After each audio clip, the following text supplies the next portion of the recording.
네, CBS 라디오 박종현 판승부 한판 브리핑 시간입니다. 오늘도 김수민 평론가와 함께합니다. 어서 오십시오. 네, 반갑습니다. 예, 그리고 오늘 함께하신 반짜 장성철 소장님, 박성태 실장님, 어서 오십시오. 안녕하세요. 예, 자 일단 이재명 대선 후보의 선거 운동을 주도할 더불어민주당의 선대위, 진짜 대한민국 선대위다라고 이름이 붙여졌는데 주요 장면을 일단 영상으로 보고 이어가겠습니다. 내란 종식 민주회복 6.3 대선 승리하자! 다시 일어나 전진하려면 힘을 모아야 합니다. 작은 차이를 넘어 내란에 반대하고 헌정 질서를 수호하며 민주공화국의 가치와 대한민국 공동체의 희망을 함께하는 모든 이들의 힘을 모아야 합니다. 그래서 이제부터 진정한 국민 통합의 시작하겠습니다. 예, 자 일단 진짜 대한민국 선대위 구성을 보면 총괄 선대위원장이 8명, 공동 선대위원장이 15명이군요. 네, 상임총괄선대위원장은 과거 보수 책사로 꼽힌 윤여준 전 환경부 장관이 맡게 됐고요. 그리고 함께 박찬대 원내대표도 공동으로 맡게 됩니다. 예, 총괄선대위원장으로는 강금실 전 법무부 장관, 정은경 전 질병관리청장, 김부겸 전 국무총리, 김동명 한국노총위원장, 김경수 전 경남지사 이렇게 합류를 하게 됐고요. 예, 공동선대위원장으로는 일단 민주당 최고위원인 김민석, 전현희, 한준호, 김병주, 이현주, 송순호, 홍성국 최고위원이 포함이 됐고 전현직 의원으로는 추미애, 조정식, 박지원, 정동영 의원 이렇게 포함이 됐습니다. 예, 죄송합니다. 네. 예, 경북 안동 출신으로 국민의힘 계열 정당에서 활동해온 권오울 전 의원은 후보 직속위원회인 국민대통합위원회 위원장으로 선임이 됐고요. 예. 유홍준 전 문화재청장은 예, 우리 김수민 평론가 각 이런 거 거의 네. 없는데 물 한 잔을 천천히 드시면 되겠습니다. 네. 영입 인사가 너무 많아가지고 목이 K문화 메일 강국 수준입니다. 위원장으로 활동을 하게 됐습니다. 그리고 비명계 박용진 전 의원은 사람 사는 세상 국민화합위원장을 맡게 됩니다. 예, 그 위원장이 너무 많아요. 총괄선대위원장, 공동선대위원장, 이또 이 정치구단인 장성철 소장님, 총괄선대위원장과 공동선대위원장의 차이가 뭡니까? 상임총괄 선대위원장이 가장 그 선거위원회 조직도에 제일 위에가 있는 거예요. 예. 그 상임총괄 선대위원장이 윤여준, 박찬대 예. 이런 분들이고요. 예, 그 다음에 이제 상임 공동선대위원장이 있어요. 예, 상임 공동선대위원장. 그러니까 이게 총괄자를 빼면은 예, 그냥 상임 선대위원장이 되잖아요. 예, 거기가 이제 실무적으로 핵심적인 일을 하는 최고의 대장이다. 거기 이제 아하. 김민석 최고위원이 예, 상임 공동선대위원장인데 예.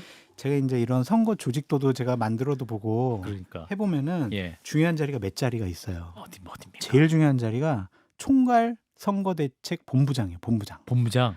모든 실무를 총괄하는 게 본부장이에요. 그게 사선의 윤호중 의원이고 예, 그거보다 더 실무적으로 중요한 자리가 종합상황실장이에요. 예, 종합상황실장이 본부장을 쫙 밑에 두고 네. 모든 거를 보고받고 매일 아침 회의를 해가지고 총무죠. 예 집행하고 보고 위로 올리고 이거 아하. 중간에 실무적인 핵심이 종합상황실장이에요. 예, 모든 선거 상황을 종합 컨트롤하는 컨트롤 타워예요. 여기에 강훈식 의원이 임명이 됐다라고 말씀을 드리고요.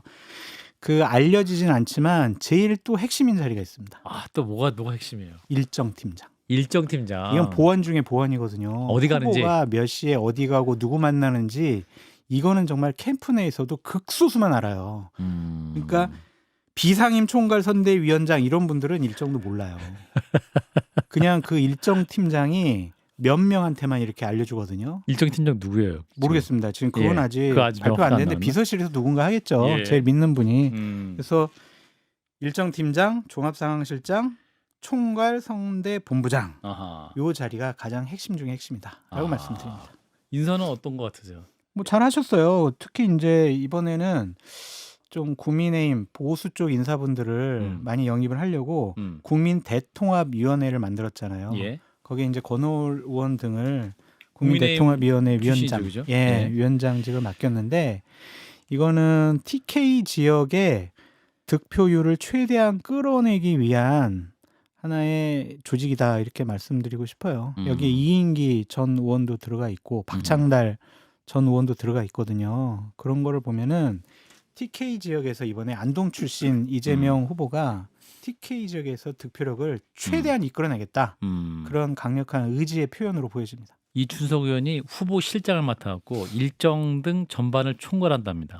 근데 그걸 총괄을 하지만 거기서 실무적으로 일정 팀장이 있어요. 또 있어요. 아, 뭐 직책이 많아. 아니 그러니까 그거는 보고를 받는 거잖아요. 알겠습니다. 비서실의 실장은. 근데 예. 그거를 실무적으로 후보랑 막 논의하면서 음. 일정 잡는 건 일정 팀장이거든요. 알겠습니다. 그 핵심 자리. 그럼 이재명 후보를 섭외하려면 일정 팀장을 잡아야 됩니까? 당연하죠. 알겠습니다. 자, 박 실장님. 뭐 깜짝 놀랄 만한 인선이 있었다라고 하는데 그건 잘 보이진 않지만 보수 인사 중에 깜짝 예. 놀랄 만한 한 분이 있을 것이다라고 했는데 깜짝 놀라지는 않았던 것 같아요. 예 아마 뭐 다른 그렇게 놀랄 만하지 않은 인사를 얘기한 것 같아요. 그리고 전반적으로 무난한 것 같아요. 그러니까 중도와 통합 외연 이런 거에 방점을 찍었고 예. 앞서 말씀드린 종합상황실장이 실무적으로 제일 중요하고 네. 계속 매일매일 닥치는 현안, 특히 네거티브 대응 이런 것들 다 하거든요. 예. 근데 지난 대선 때 종합상황실장을 장제원 의원이 했었어요. 아. 윤석열 캠프에. 예. 그리고 당시 이재명 캠프는 김영진 의원이 했었거든요. 예. 그 두 분이 이제 제일 사실은 핵심 참모였다라고 보는 게 맞았고 실제 그렇게 됐었잖아요. 예. 그래서 보는데 강훈식 의원은 사실은 전략통. 전략통으로 꼽혔었고 사실 친명의 색채가 강하지 않거든요. 그렇죠. 약간 거리를 두었는데 종합상황실장을 맡긴 거는 이전에 이제 캠프에서는 선대본부장이었는데 종합상황실장을 맡긴 건 그만큼 친명 일극 체제 이런 것들과도 좀 거리를 두고 종합적으로 좀 인재를 널리 쓰겠다라는 것들을 좀 보여주는 그런 거라고 봅니다. 예. 딱 보니까 이제 선거 관련된 주요 결정 사항은 예. 김민석, 박찬대, 윤호중, 강훈식 요 딱 이 네 분이 핵심적으로 모든 거를 결정하게 될 것 같다. 그런 생각이 듭니다. 예. 사실 인사는 메시지인데. 그렇죠. 지난 대선 때는 제가 들은 바에 의하면 예. 이렇게 종합상황실장도 있고 뭐 선대본부장도 있고 하지만 당시에 성남팀에서 매일 회의를 하고 또 그랬었거든요. 예. 이번엔 뭐 어떻게 이제 참모하는 또 실제로 그런 조언 그룹들이 또 활동은 하겠지만 예. 공식적으로는 이 당 자체가 사실 공식 기구가 돼서 움직일 것 같아요. 비공식 기구가 있어요. 아이 또 하지 마라. 아니 괜찮아. 취재한 게 있구나. 그죠? 네. 예. 문재인 대통령이 될 때처럼 광흥창 팀이 이미 존재해 있어요. 이재명 후보에게도 네. 광흥창 팀 네. 광흥창 역이 있잖아요. 홍대 옆에 서강대교 넘어가면은 예. 광흥창 역이 있고 광흥창 지역이 있잖아요. 예. 거기 이제 오피스텔에서 예. 상당히 비선 조직들이 실세가 거기서 모여가지고 여러 가지 일들을 하고 있는 것으로 알려져 있습니다. 광흥창. 지금 그렇다는 말씀. 지금 그러고 있습니다. 문재인 후보 때 거기가 이제 양정철 부비서실장 예. 등이 있었던 팀이 있었는데 똑같이 지금 제가 저번 주에 한 기업체 강연이 있어가지고 기업체 강연도 하세요? 네, 그 이야. 기업체에서 이 정말 이재명 후보의 예. 가장 실세 언론에 나지하는 측근들이 누구냐 아. 그래가지고 제가 예. 정말 민주당 쪽 인사 10명을 만나가지고 인터뷰를 해서 취재를 다 해가지고 인터뷰를 다 했어요. 그래가지고 제가 생생한 얘기들을 많이 들어가지고 제가 취재를 잘 해놨습니다. 아주. 그럼 왜 지금 풀어야지 조직도 다 언제 그려놓고. 푸시려고 그래요? 근데 이건 좀 비밀입니다. 아니 무슨 아니, 광흥창 팀까지 팀이 얘기는 했잖아요. 광흥창 팀 있다? 네. 그 오늘의 썸네일은 광흥창 팀 있다? 네, 거기서 네. 실질적으로 일하는 분이 있는데 안 네. 알려진 분이거든요. 그분이 지금 선대위도 안 들어갔어요. 선대위 안 들어갔어요. 그분이 어떤 역할을 하고 있는지까지 취재를 다 했는데 오늘 좀 말씀을 드리면 예. 이 조직이 또 해체될 것 같아서 아. 제가 그것까지는 말씀 못 드리겠습니다. 예. 일단은 뭐 장 소장님은 저희가 민주당 7시 쪽까지 반까지 이제 30분까지 데리고 있을 수 있으니까 예, 그때가 저희가 취조를 할 수 있다.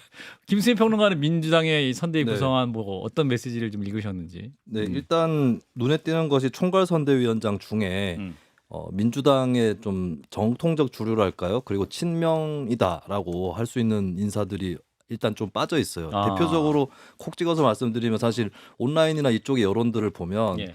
이 민주당 핵심 지지층 사이에서는 이해찬 전 총리가 한 번 더 등판을 하면 좋겠다 이런 댓글들을 상당히 많이 볼 수 있었거든요. 예, 예. 근데 지금 빠져 있다라고 하는 거는 일단 이제 민주당이나 이쪽의 지반은 튼튼하기 때문에 외연 확장을 하는 쪽으로 가야 되고 그리고 비명계도 좀 포용을 더 해야 된다 이런 취지가 일단 반영이 된 것으로 상징적으로는 일단 그렇게 해석이 됩니다. 예. 자, 이런 가운데 또 이제 국민의힘 얘기로 살짝 또 넘어가 보면 이제 국민의힘 최종 후보를 가리는 이제 3차 경선에 돌입을 했는데 이제 김문수, 한동훈 두 후보자 최종 2인으로 이제 확정이 됐습니다. 오늘 밤 10시에 TV 토론이 예정돼 있는 거죠? 네, 그렇습니다. 3차 경선 양자 토론회가 오늘 오후 10시부터 열리고요. 내일부터 선거인단 투표와 여론조사에 돌입을 하기 때문에 국민의힘 경선 과정의 마지막 토론이 되겠습니다. 김문수, 한동훈 후보 각각 탄핵 반대, 탄핵 찬성으로 입장이 갈려 있기 때문에 12.3 사태 이후에 각자의 행보 그리고 윤 전 대통령의 탄핵 문제가 최대 쟁점이 될 것으로 예상이 됩니다. 예. 또 김 후보가 한덕수 국무총리와의 후보 단일화를 적극 강조하는 반면에 한 후보는 지금 방식을 논의할 때가 아니다라는 등의 거리를 두고 있었기 때문에 이 문제도 쟁점이 될 것으로 보입니다. 김문수 후보는 오늘 종합소득세 산정에 물가연동제를 도입하는 중산층 감세 공약을 내놨고요. 한동훈 후보는 청년층 학자금 대출 상환 부담을 낮추는 방안을 내놨기 때문에 이 문제를 포함한 정책 토론도 있을 것으로 보입니다. 예. 자, 이제 홍준표 전 대구시장 또 이제 경선에 탈락한 다음 바로 또 이제 정계 은퇴를 선언했고, 근데 이제 홍준표 캠프 핵심 인사들이 바로 또 김문수 후보를 지지한다고 나섰습니다. 네, 홍준표 캠프의 핵심 본부장이었던 인사들이 김문수 후보 캠프를 찾아서 지지를 선언했습니다. 예. 총괄상황본부장 유상범 의원, 총괄지원본부장 이영수 회장, 조직총괄본부장 김선동 전 의원이 같이 참석을 했고요. 또 홍 후보 캠프의 현역 의원이었던 김대식, 백종원, 김희상 의원 그리고 53명의 원외 당협위원장도 김문수 후보 지지를 선언했습니다. 유상범 의원은 이순신 장군이 명량에서 울돌목을 보고 그걸 이용해서 외적을 물리쳤듯이 김문수 후보가 빅텐트를 주장한 데 대해 보수 후보의 유일한 방정식이라는 것에 공감한다라고 밝혔고요. 예. 이에 김문수 후보는 홍준표 후보는 아직 할 일이 많고 국민이 원하는 분이라면서 홍 후보와 함께한 분들과 위대한 대한민국을 만들겠다라고 화답했습니다. 예, 자 오늘 밤 10시 김문수 후보와 한동훈 후보의 TV 양자 토론이 있습니다. 자, 어떻게 보십니까, 장 소장님? 이게 지난번 사자 경선 토론회 때 너무 인신공격성 질문들이 많아가지고 이번 당에서는 좀 각 캠프에다가 점잖게. 가급적 좀 인신공격성 질문은 좀 하지 말고 정책 토론회 합시다라고 하는데 예. 정책 토론회 하면 솔직히 재미가 없잖아요. 그렇죠? 화제도 안 되고. 화제도 안 되고 아. 이제 또 탄핵 찬성 반대 그 얘기가 주로 얘기가 될 것 같고요. 철봉도 화제가 될까요? 다시 한번 철봉. 나는 30개 할 수 있어. 뭐 예. 10개가 아니라 30개 할 수 있어. 이제 한동훈 후보가 그런 얘기를 했는데 별 의미가 없을 것 같아요. 오늘 토론 자체가 네. 이 마음은 다 정했습니까? 이 두 분 중에 한 분을 선출하는 게 의미가 없다라고 좀 말씀을 드리는 거예요. 결국 그러니까 한덕수예요? 지금 경기장 밖에서 예. 몸풀고 있는 다른 주전 선수에 지금 관중들의 관심이 다가 있어요. 심판도 지금 에이 너무하다. 너무해요? 그래도 오늘 관심 있는 사람도 있겠죠. 저 그냥 다 직설적으로 말씀드리는 거예요. 알겠습니다. 제가 그냥 원론적으로 얘기하면 재미없잖아요. 그렇습니다. 경기장 안에서 심판 보고 있는 심판들도 아하. 거의 관심이 없어요. 경기 그냥 알아서 놓으세요 이거고 그냥 밖에 주전 선수가 몸 잘 풀고 있나? 아니면 저희 컨디션 괜찮은가? 그것만 확인하고 있단 말이에요. 메디컬 체크하고. 그래서 결국에는 지금 당의 분위기가 어떠냐면은 예. 김문수 후보가 되든 한동훈 후보가 되든 그냥 뒷전.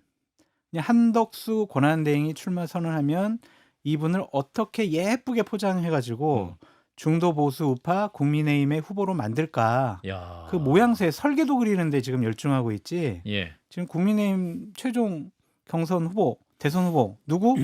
별로 관심이 없다. 예쁘게 단일화 과정 설계할 수 있습니까? 단일화를 안 하려고 할 것 같아요.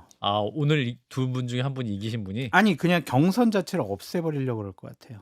그것도 무슨 말이에요? 그러니까 예를 들면은 김문수 후보가 예, 됐거나 예, 한동훈 후보가 됐으면. 되잖아요. 예. 그래서 막 경선 룰 가지고 막 양쪽에서 하다가 막 싸워요. 싸우다 그래서 뭐 일반 국민 100%로 하든지 뭐 당원 50%에 넣든지. 콘클라베? 근데 갑자기 김문수 후보가 된 거예요. 한덕수 권한대행 출마 선언까지 했는데 그렇죠. 웃기잖아요 상황이. 예. 그러니까 그러한 우려가 없어지도록 그냥 민주주의의 본질, 대화 타협 조정. 그냥 김문수 후보가 되면 손을 딱 들어줘요. 덕수 형님이 이번에 하세요. 그냥 내가 뒷받침할게요.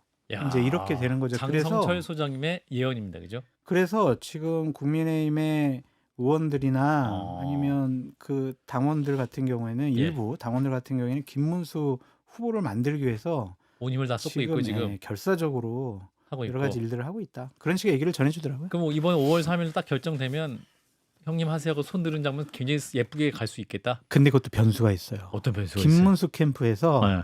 뭔 소리야? 우리가 후보되면 우리가 지금 대선 나가야지 무슨 단일화야? 양보 그러니까. 없어. 예. 그런 사람이 있고. 자존심이 없어? 뭐 이런 네, 얘기. 박수영 유상보험분들 이제 돕고 있잖아요. 네. 그분들 같은 경우에는 뭐야?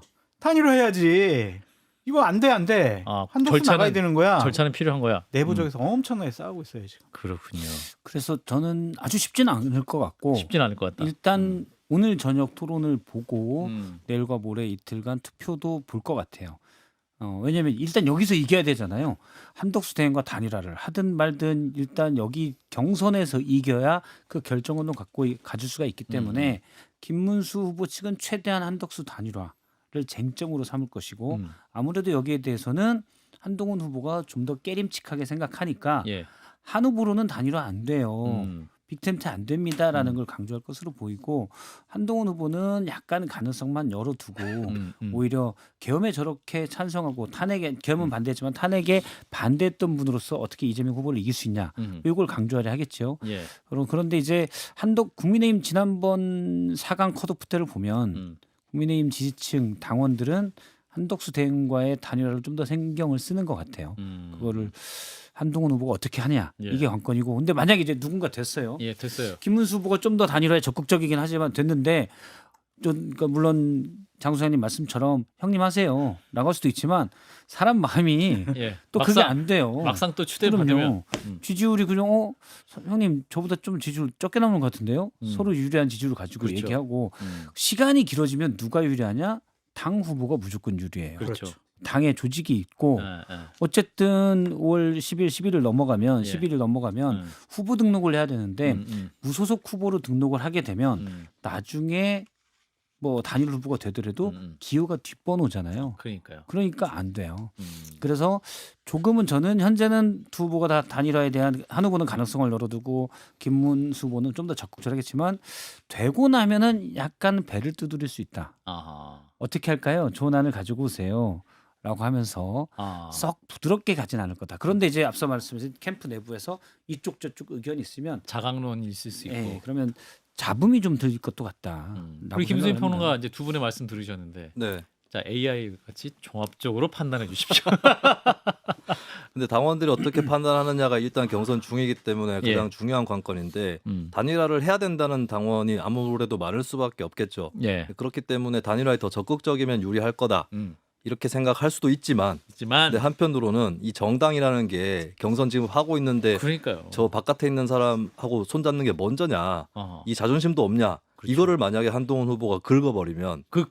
네 그러면 그리고 그게 효과가 있을 수도 있다. 있을 수도 있다. 예, 그래서 그건 좀 관건이 될 것 같아요. 근데 저는 둘 중에 누가 되든 간에 호락호락하게 한 총리한테 내주진 않을 거다. 아. 이 부분은 저는 두 분 말씀에 다 공감을 하고 그리고 그리고 결정적인 부분은 그럼 한 총리 쪽에서 어떤 각오를 갖고 있느냐. 그렇죠. 5월 24일 투표용지 인쇄 전까지 갈 네. 수도 있다라고 하는 아. 내가 그 기탁금도 내고 캠프도 차려가지고 아. 그냥 갈 수도 있다라고 하는 각오가 돼 있지 않다면 예, 시간이 5월 촉박하다고 11일. 생각할수록 한덕수 총리 측이 단일화 협상에서 불리해질 것이다라고 아. 생각합니다. 예, 여기 또 노컷들을 해서 깊이 있게 할 수 있을 것 같아서 건진법사기로 넘어가겠습니다. 전성배 씨.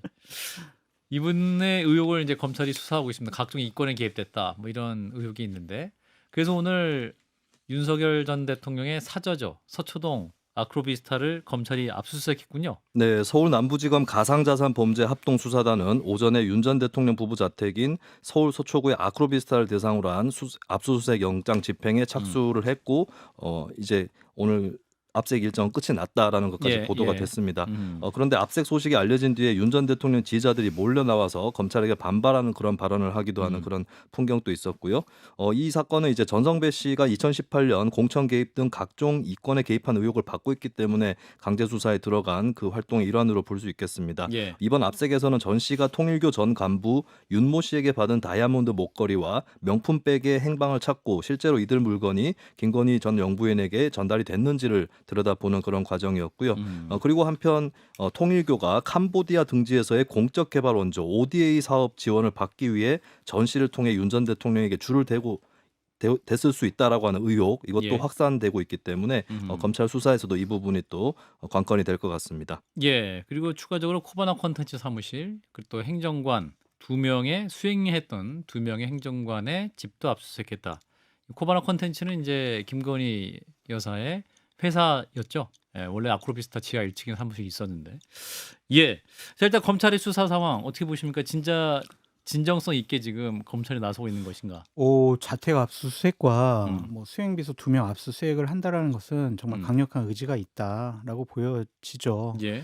이 압수수색을 통해서 다른 증거물들도 확보했을 가능성도 있을 것 같아요. 아, 그냥 네. 우연찮게 걸리는 수가 있으니까. 그래서 앞으로 검찰이 본인들의 생명력, 존재감을 드러내기 위해서 김건희 씨를 음. 대선 전에 소환 조사할 수도 있겠다. 그런 생각까지 듭니다. 한 달 남았으니까. 압수수색을 했는데 소환 조사 안 하겠어요? 예. 해야죠. 박 시장님. 소환 조율을 하고 있는데 지금 김건희 씨가 응하지 않고 있기 때문에 좀 몸 상태가 안 좋다. 예, 이렇게 계속 답변하고 뭐 있죠. 그럴 정도 겨를이 없다라고 응하지 않고 있기 때문에 이걸 뭐 강제 구인할지 어떨지는 좀 봐야 될 것 같고요. 일단 지금 압수수색 때도 상당히 늦었죠. 근데 그렇죠. 계속 보도가 되면서 음. 저도 몇 번 얘기했지만 이거 다이아몬드 누가 목걸이 목걸이. 6천만 원짜리 다이아몬드 목걸이인데 일단 보도에 따르면은 건네진 건 아닌 것으로 보여요. 그러니까 통일교의 윤모 본부장이 인자. 돌려달라라고 했다는 문자 메시지를 검찰이 확인한 것으로 보면 아. 건진이 꿀꺽 했을 가능성도 좀 있을 것 같긴 한데. 박 실장님의 출입니다. 네, 추론. 추론입니다. 예. 전문용어로 뭐 슈킹 뭐 이렇게도 얘기를 하는데 어쨌든 그럴 가능성도 좀 보이긴 해요. 예. 그런데 이제 뭐 통일교에서 전방위적으로 했으면 네. 목걸이하고 가방뿐이겠느냐 음. 이런 얘기도 생각할 수가 있고 예. 어쨌든 수사를 해봐야 되죠. 가방 등이 건네갔을 수도 있고 예. 또 그거 지금 보도가 된 것 말고도 다른 것들이 있을 수가. 지금 보도 나온 목걸이나 가방이나 이런 것들은 다 건진의 폰에서 나온 문자 등으로 이런 게 있나 보구나 확인된 거거든요.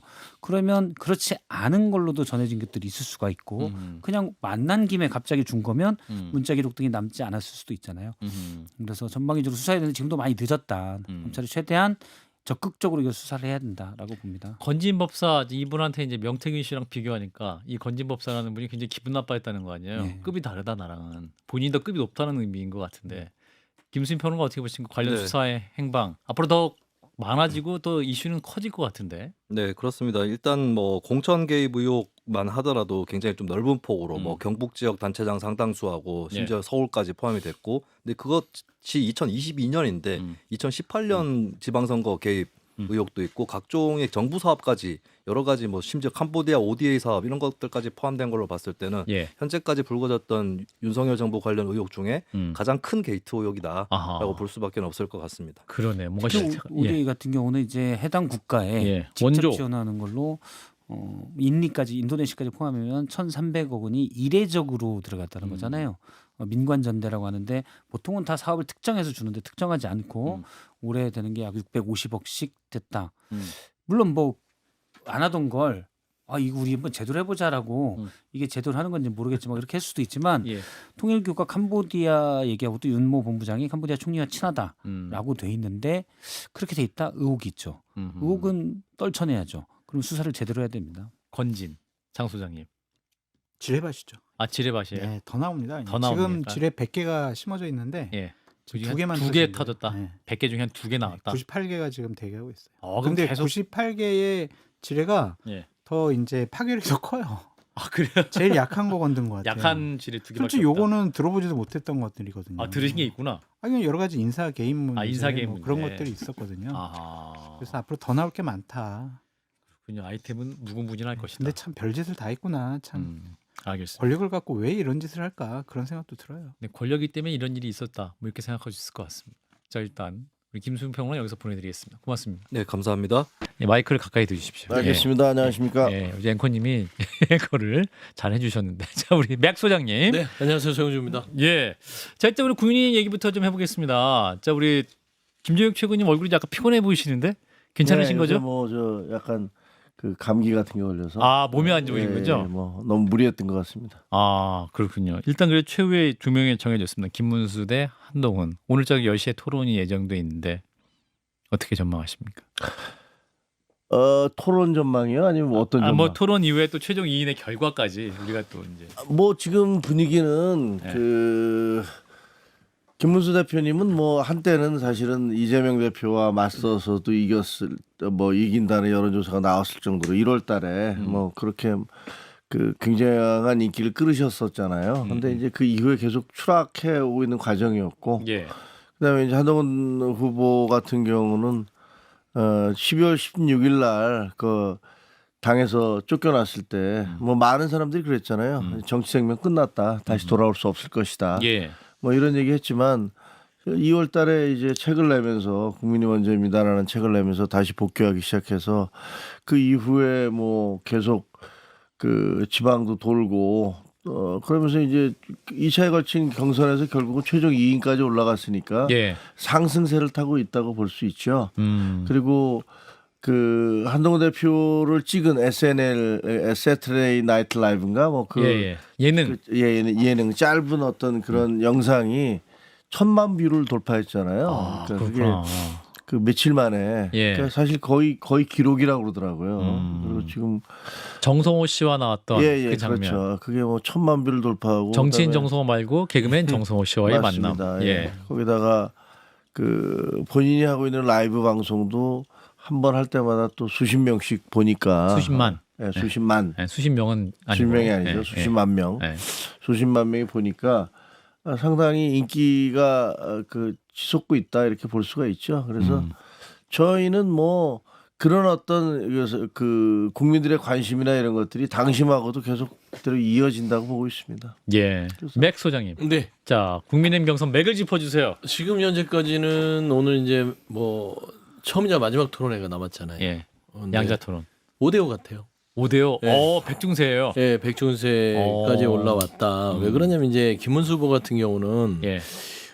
윤석열 전 대통령을 다시 되돌려 놓고 싶은 사람들이 모인 집단이라고 저는 보여요.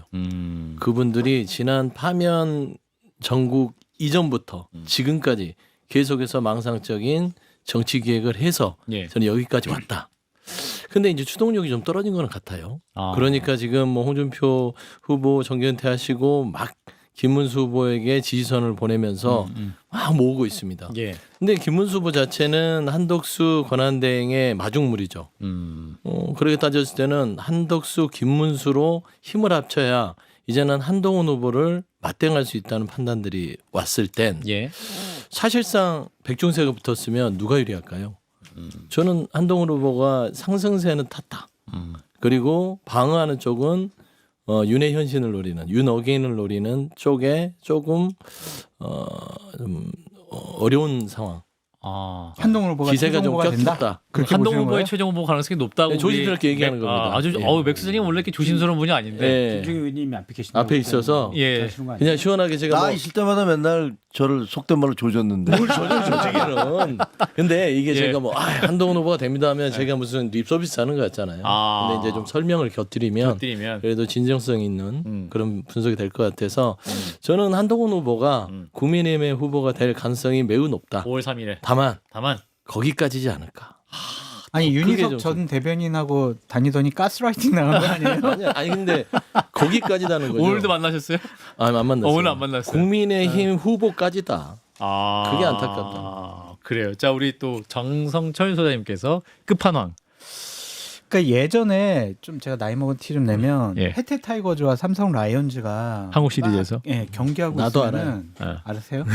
9회에 네. 이제 선동열이 못 풀고 있어요. 그렇지. 선동열이 막 볼펜에서 몸 풀고 있으면은 카메라가 갑자기 경기를 비추다가요. 선동열 몸 푸는 거를 아니 그거는 비춰요. 하나와 저기 해태 타이거즈 그 한국 시리즈랑 똑같은 얘기예요. 그럼. 사실은 하나도 빙그레이 시절에 항상 그 선동열이 나오면 그냥 페널티 레이스 1위 하다가 아니, 그러니까 한국 시리즈에서 지금 맨날 졌어요. 국민의힘의 네. 경선이 네. 지금 본 경기보다 몸 풀고 있는 다른 주전 선수에 더 많은 관심을 갖고 있어가지고 참 이게 경선하는 게 무슨 의미가 있을까 그런 생각이 드는데 네. 한동훈 후보 정말 대단하세요. 우리가 경선 과정 중 정말 불리할 거라고 예. 예상을 했었는데도 예. 최종 결선 2인까지 들어갔고 오. 한동훈 후보 측에서는 본인들이 1등을 했다. 예. 압도적으로 1등했다라고까지 얘기를 하는 거 보면 참 저 정치적인 역량 그리고 당원들의 현명한 선택 이런 것도 분명히 인정을 해줘야 하는데 예. 이게 당의 지도부라든지 당의 중진 의원들 또 의원들 대다수가 예. 한덕수에게 마음이 가 있는 것 같아가지고. 아, 우리 장 소장님의 취재를 바탕으로 네. 현재 국민의힘 보수 쪽의 선동열은 한덕수다. 네. 그래가지고 정선이 뭐 지금 무슨 우리 의미가 김재혁 있을까? 최고께서 병이 나왔어요. 갑자기 제가 활기가 이제 생기셔. 당시 헤드타이거즈 팬이었으니까. 아, 헤드타이거 말씀 정확히 팬이었으니까. 드리면 빙그레이글스를 이길 때. 김웅용 감독이 예. 사실은 그때 썼죠. 1점이라도 이기고 있으면 예. 무조건 선동열 선수를 그렇죠. 그 세이브하는 예. 투수로 내보낸 거예요. 예. 그러면 이제 상대 팀에서 의욕을 1초. 1초. 예. 아 이거 졌다. 또 선동열 나오면 우리 다 지는 건데 뭐. 그래도 저는 행복했습니다. 네, 그렇게 해서 그래서 이제 정규 시즌에도 계속 이겼던 거고. 예. 근데 핵심은 예. 한덕수는 선동열이 아니다. 아, 그래요? 몸은 풀고 있는데. 아, 뭘 아니에요. 풀고 있는데. 야, 그래도 이미 그냥 내가 굉장히- 웃었던 그 포인트예요. 이유를 바로 네. 설명을 해주고 있네요. 그죠. 예를 들어 지난 KBS 예. 여론조사 3,000명 최근에 실시한 KBS 여론조사입니다. 예. 중앙선거 여론조사 시민을 참조하면 되는 여론조사인데요. 예, 날짜와 그걸 또 네. 찾고 있습니다. 우리 제작진이 네. 굉장히 힘들어하면서. 예, 예. 한덕수 후보 출마가 부적절하다가 70%예요. 어떻게 이건 중도층이든 뭘 떠나서 예. 이거는 국민의힘 일부 의원들의 망상이지 음흠. 절대 저는 오히려 한동훈 또 이미 탈락한 홍준표 후보다도 본선 경쟁력이 없다라고 생각을 합니다. 예. 국민의힘 지지층 일부와 국민의힘 의원들의 망상일 뿐이에요. 예. 근데 대선을 생각하면 예. 박 시장님 말이 맞아요. 그렇죠. 근데 한덕수 권한대행의 출마는 국민의힘 내부의 친윤 그룹들이 당권 노리는 거기 때문에 예. 그래서 한동훈 후보가 불행할 수밖에 없다. 예, 예. 좀 그런 얘기를 저는 하는 겁니다. 자, 뭐가 불행하죠? 그러니까 이 그 기시감 있지 않아요? 그 보면은 지난번에 그 대선 저 대표 경선하고 똑같잖아요. 한동훈이라는 한 사람을 놔두고 그때 그 3명의 친윤 후보와 거기다 그때 용산까지 가세를 해서 공격을 했었잖아요. 그리고 뭐 온갖 가짜 뉴스 만들어내고 뭐 1심 논란이니 뭐니 해가면서 뭐 용산까지 참전을 했지만 결국은 그 3명은 30몇 프로였고 그 63%를 당신과 민심 또 동일하게 얻어서 당선이 됐는데 그 이후에 계엄 이후에 그 공세는 훨씬 더 강해졌고 예. 아스팔트 우파들의 그런 시위나 활동도 강해진 게 맞아요. 예, 예. 그래서 그때보다는 훨씬 더 어려워졌죠. 근데 또 달라진 건 윤석열 대통령은 지금 이제 파면돼서 대통령이 아닙니다. 더 이상 뭐 그렇게 영향을 미칠 수 있는 상황도 아니고요. 지금 현재 친윤 그룹이라는 분들도 예. 그 행동 기저의 그 동의는 뭐냐면 두려움이에요. 아, 우리가 누려왔던 이 기득권 이제 다 날아가겠다 잘못하면은. 그러니까 우리 기득권을 유지해 줄 수 있는 사람, 제일 만만한 사람을 누구 하나 찾아보자. 그래서 계속 돌고 돌다가 한덕수 총리 찾은 거 아닙니까? 솔직히 얘기하면. 예. 왜냐하면 당 후보가 되면 당무 단임권이 있어갖고 당을 장악하게 되는데 한덕수 총리는 뭐 당에 아무런 연고도 없으시고 뭐 그러면 후보가 된다 하더라도 자기 옹립한 사람들한테 다 맡겨놓을 거 아닙니까? 그러니까 우리가 당권을 다 잡을 수 있다. 그런데 나머지 사람들이 되면 홍준표 예를 들면서 혹은 한동훈이 돼? 야 그러면 우리가 어떻게 될까? 뭐 이런 생각들 하시는 거 아닙니까? 그래서 계속 스토리를 만들어내신 거고 거기에 뭐 소문에 따르면 뭐 윤석열 대통령이 뭐 전화를 돌렸다느니 뭐니 해서 그런 식의 그 결합이 이루어진 거 아닙니까? 이게 되겠습니까? 저는 제가 보기에는 우리 당원들도 그렇고 국민들도 그렇고 이제 어지간히 다 아시거든요. 예. 그래서 그 이런 식의 어떤 그 거대한 그림은 뭐 통용되지 않을 것이다. 국민의힘과 보수파의 후보가 한동훈 후보가 되는 게 저는 훨씬 더 명분이 있고 대선 들어가서도 이재명 후보를 상대로 더 잘 싸울 수 있다고 생각이 들거든요. 예. 생각해 보세요. 이재명, 한동훈, 이준석 TV 토론을 한다고 생각해 보세요. 아. 거기 김문수나 한덕수 들어가는 것보다는 훨씬 더 흥미롭고 재밌을 보고 것 싶을 것 같잖아요. 같아요. 그렇잖아요. 그리고 명분 있는 행동을 한동훈 후보가 했기 때문에 이번에 대선 후보는 한동훈 후보가 되는 게 맞아요. 근데 어쨌든 지도부라든지 중진 의원들 다수가 지금 한동훈 후보를 안 되게 하려고 상당히 노력을 하고 있거든요. 그러니까 그 점을 어떻게 극복할 것인가 관전 포인트. 저도 이제 국민의힘 지도부 또 중진 의원들 여러 명이 앞서 서 소장님이 지적했듯이 대권에 관심도 없고 그냥 한동훈 견제. 한동훈이 당권 잡으면 우린 다 죽는다. 아하. 그래가지고 한동훈이 중요직을 못 맡게 하려고 하는 것 같아요. 그래서 전 뭐 일종의 이건 모랄 레저드다. 사실은 정당이라는 게 정권을 획득해서 정강 정책을 실현하는 게 목표인데 예. 이분들은 그런 생각이 없는 거죠, 기본적으로. 그리고 사실은 지금 더군다나 당원도 아니고 권한대행인 한덕수 대행에게 자 단일화를 해서 제발 한동훈을 물리쳐줘라고 얘기하는 거 보면 기본적인 상도의도 없다라는 생각이 좀 듭니다. 예. 그래서 뭐 국민의힘 지금 근데 당원들도 과연 그렇게 생각할까라는 부분이 사실은 핵심인 건데 일단 2차 컷오프에서 숫자는 정확히 나오지 않았지만 약간 그런 민심이 그런 당심이 있는 게 아닌가가 좀 분위기는 보여요. 예. 박선 시장님이 아까 한덕수 총리의 출마 부적절하다 70% 언급한 여론조사는 KBS의 의뢰로 한국리서치가 실시한 여론조사고요. 지난 22일에서 24일 무선 전화면접조사 방식 자세한 내용은 중앙선거 여론조사 심의위 홈페이지를 확인하시면 됩니다. 네. 여론조사 이념은 이렇게 저희가 힘듭니다. 네. 그래서 자세한 내용은 제가 했었는데 예. 그래도 이게 하지 또 않습니다. 이분들이 안 하면 항상 또 이거 말씀하시니까. 바꿔야 돼요, 제도. 예, 그러니까요. 예. 왜 문재인 정권 때 왜 안 바꿨습니까? 네? 바꾸려고 했는데 문재인 정권 5년 동안 뭐 했습니까? 이런 것도 안 바꾸고. 죄송합니다. 예. 저도 제가 방송에서 있어서 이걸 바꿨을 계속 텐데. 하거든요. 예. 근데 사실은 그러니까 저는 딱 ALS인지 전화면접인지 응답률 이 정도만 얘기하면 그래요. 되지. 그럼. 방송할 때 어떻게 하냐면 라디오가 불리해요. TV는 딱 그래픽으로 띄우면 다 퉁치고 가거든요. 그래픽. 우리는 다 오디오로 그렇죠. 얘기해줘야 돼요. 그러니까 이게 더 안 좋아요. 잠깐 넣었다 빼요. 그거 볼 수도 없어요. 예, 이 방송 이 말을 아마 지금 듣고 있을 겁니다. 참고해 네. 주시고. 아마 이제 뭐 새로운 맥 정부 소장님. 오면 다 바꿀 것 같고요. 예, 근데 제가 봐서는 이제 그 국민의힘에 대해서 제가 힐날할 수밖에 없는 게 네. 그래도 국가의 정당 보조금을 받고 정당으로서 뭐 역할을 해왔고 또 보수 정당으로서 정통이 있는데 이게 뭡니까라는 생각이 들어요. 예를 들면 지금 본인들의 안위를 위해서 이번 조기 대선이 왜 열립니까? 이번 조기 대선은 본인들이 배출한 대통령이 내란 행위로 있어서 파면당해서 열리는 거잖아요. 그러면 최소한 후보가 누가 돼야겠어요, 상식적으로? 예. 국민들 앞에 어떤 후보가 돼야 민주당 이재명 후보와 그나마 견줄 수 있겠어요. 내란에 동조했던 사람 그리고 내란의 탄핵을 반대했던 사람들 중에 그런 의사를 가진 사람 후보가 되는 게 국민의힘의 정당으로서 부끄럽지 않을까요? 저는 원칙적으로 돌아가면 그냥 한동훈 후보 내란에 반대하고 그다음에 탄핵에 찬성했던 사람이 후보가 돼야만 최소한 민주당 이재명 후보와 그래도 어깨를 겨주고 마주보고 싸울 수 있지 않냐라는 게 상식인데 예. 이거를 막으려고 한동훈 권한대행은 또 누굽니까? 한덕수 권한대행. 한덕수 권한대행 또 한 씨가 너무 많아요. 지금 하나냐. 근데 한덕수 권한대행 보면 그리고 이 분도 불법 계엄의 그 중심에서 2인자로서 역할을 했죠. 했잖아요. 그러면 이 분도 내란의 정부에 속해 있어요.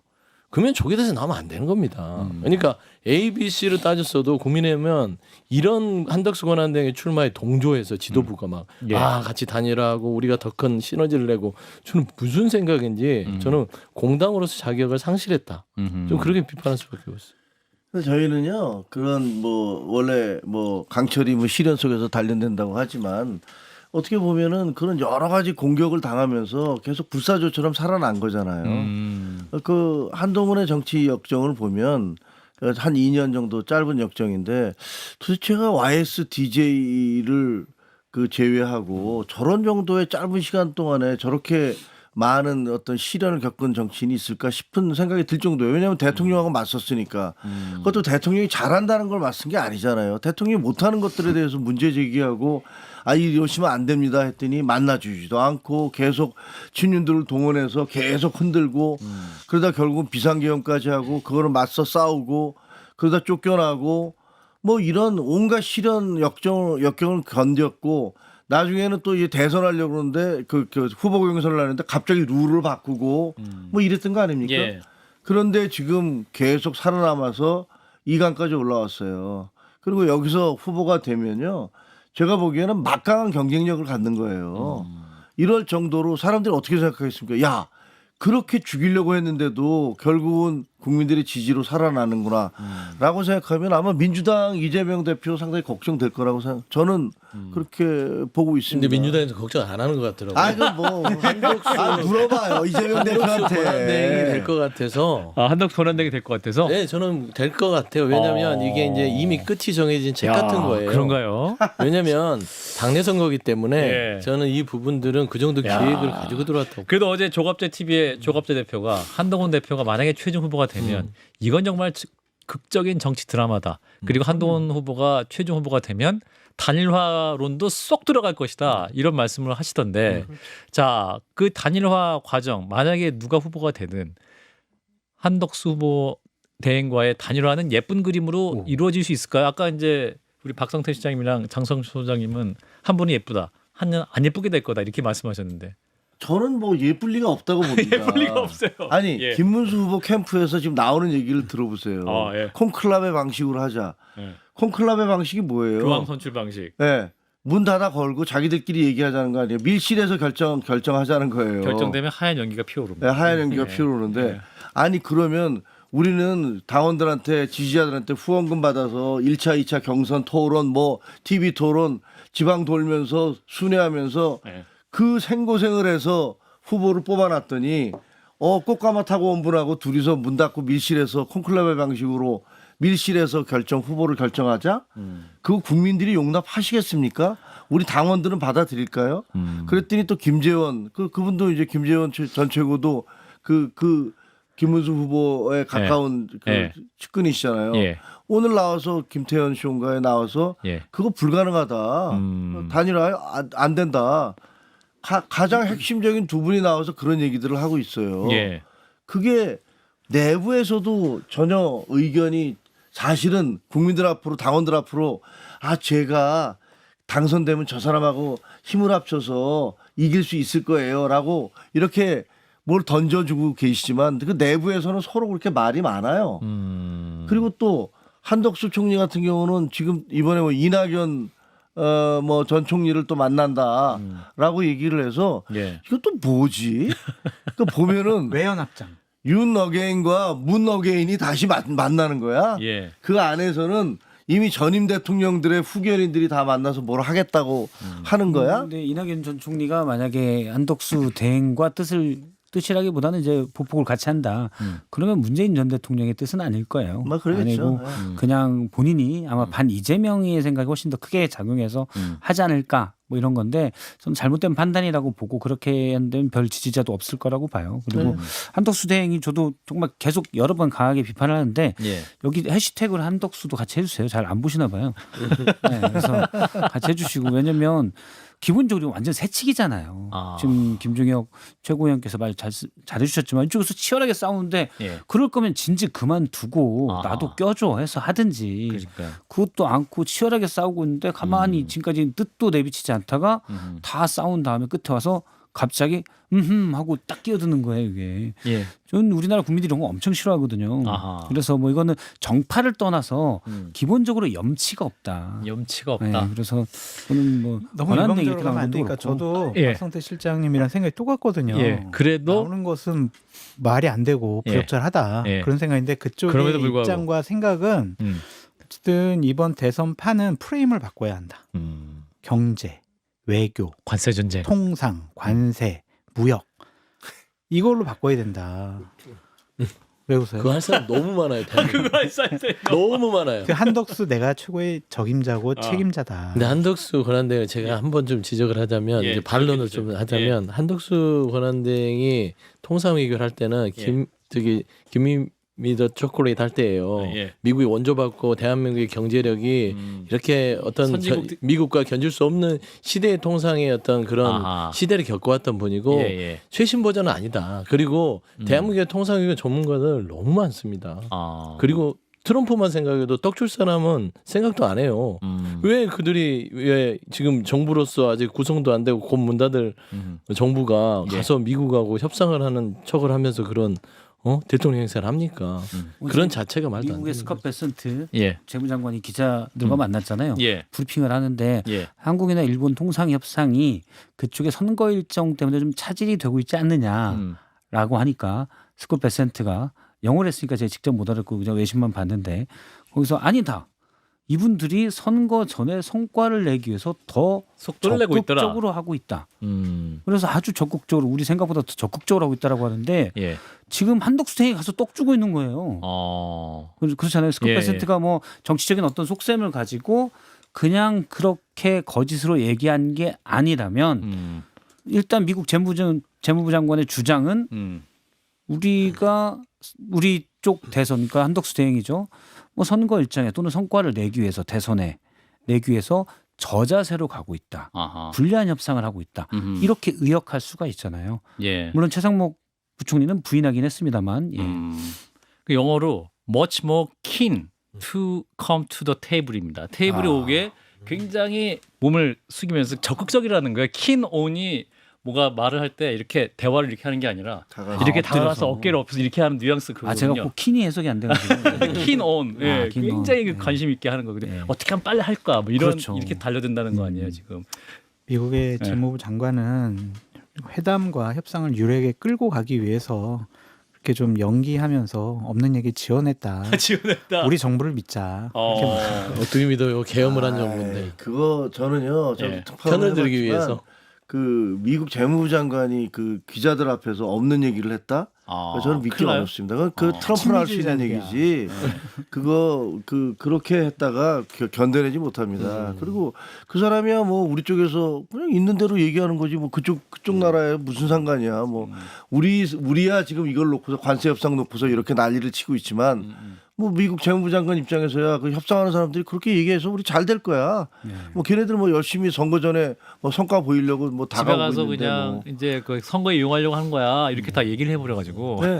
이게 아니, 너무 패를 그러면- 보인 게 아니냐. 아니 이거는 우리 국민들은 이게 말이 됩니까? 이 중요한 국가의 명운이 걸려 있는 관세 협상을 하는데 본인의 어떤 정치적 일정에 맞춰서 이거를 협상을 더 땡긴다든가 아니면 뭐 그런 것들을 더 충분히 검토되지 않고 밀고 땡기게 하지 않고 뭐 거기에 더 준다라든가 라는 식의 이런 이미지가 만들어지는 게 이게 저는 뭐 그러니까 미 재무장관 눈에도 그게 다 보일 정도면 다 미국 사람만은 다 믿고 그러세요. 그러니까 온 나라 왜 온 그래, 진짜 전국의 너무하네. 온 국민들은 더 다 알만한 사실인 것 같고요. 예. 저는 그거예요. 한덕수 권한대행 쪽에서 뭐 그 말이 한번 거론된 적이 있어요. 나는 임기 1년만 하겠다. 지방선거와 함께 새롭게 1년만 나라를 평온하게 한 다음에 내가 지방선거 하겠다. 이런 분이 왜 나와요? 지금 대한민국이면 또 대선을 치러야 된다고요? 1년 후에 이번에 하고 예. 이런 생각을 가진 사람이 대선을 나온다. 저는 미국이나 뭐 다른 나라를 봤을 때 대한민국은 매번 이 정부가 대통령이 이렇게 바뀌나 그런 생각 안 한가요? 저는 이 자격 자체가 없다고 생각하는 것들은 무조건 이번에 이 내란의 이 세력들이 안으로는 한동훈이 오면 우리의 기득권을 잃고 밖으로는 이재명 후보가 대통령 되면 우리는 죽고 그런 생각밖에 없는 것 같아요. 홍준표 후보 어제 안타까워요. 딱 끝나고 정계은퇴 바로 선언하시고 네. 이제 자연인으로 돌아가겠다. 오늘 또 그 부인과 함께 탈당계를 내셨더군요. 그래도 보수의 큰 정치인이셨기 때문에 어떻게 느끼셨는지 두 분 말씀 주시죠. 뭉클해요. 뭉클하셨다. 홍준표 시장께서 상당히 좀 그 국민들의 눈높이에 맞지 않는 말씀도 가끔 하시지만 네. 유머가 있고 재미도 있으시고 촌철살인으로 여러 가지 얘기를 시원하게 그냥 속내 가감없이 다 하셨거든요. 맞아요. 그런 정치는 없습니다. 보수에는 없었죠. 없어요. 이제 없죠. 그래서 이제 그런 모습을 보기가 어렵다라는 것. 그리고 그분이 한 5년만 젊었으면 어땠을까. 이번에 토론회 하는 걸 보니까 나이 들미 보여가지고 순발력이 상당히 떨어지시더라고요. 그래서 좀 너무 안타까워요. 분명히 대한민국을 개조하기 위해서 준비도 많이 하셨던 것 같은데 그 포부를 펼치지 못하고 은퇴하시는 것 같아서 상당히 안타깝고 한동안 그리울 것 같다. 그렇게 말씀드립니다. 예. 김재욱 최고도 말씀하실까요? 저는 뭐 홍준표 선배님하고는 그분이 이제 검사 때부터 제가 기자로 알고 지냈거든요. 그러셨구나. 몇십 년 된 인연이죠. 그리고 홍준표 선배는 그 특수부 검사의 맥을 잇는 정말 잘 나가는 검사였어요. 본인이 그 모래시계의 주인공이다라는 건 약간 좀 과장이 있는 것 같고 뭐 그걸 쓴 분이 그렇지 않다라고 얘기를 하긴 했지만 20초? 실제로 특수부 검사로서 굉장히 잘 나가는 검사였습니다. 예. 그리고 또 정치판에 온 다음에도 그 일반 정치인들과는 전혀 다른 문법과 행동을 해오셨던 분이시잖아요. 예. 그래서 저는 뭐 대단히 안타깝게 생각하고 저와의 개인적인 친분도 있었는데 예. 준표 형 하여튼 제가 이쪽 캠프에 왔다고 상당히 저 미워하셨지만 이제 뭐 나중에 만나서 술 한잔 하시죠. 알겠습니다. 자, 1부는 잠깐